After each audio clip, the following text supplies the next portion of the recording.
So ganito lang kung gusto mo mag-transfer from different account. So first thing first, dapat alam mo yung account number mo. Itong account number nasa gilid, itong copy main, example 142600021. Tapos yung cents mo, let's say ito 1618927. Okay, kung alam mo na yan, punta ka sa profile, tapos transfer. Click transfer, tapos okay, wag ba to? Ayan, example, yan 0021.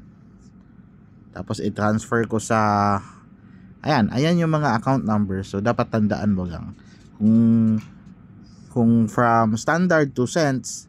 So dapat alam mo yung account ng standard mo, kasi makikita naman yan kung ano yung may deposit. Example, ito 4.70.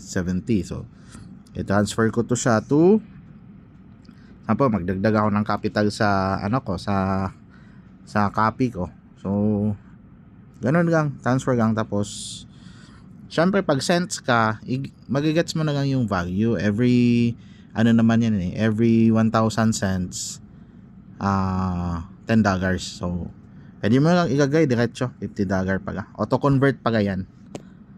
So ayun lang, hopefully nakatulong.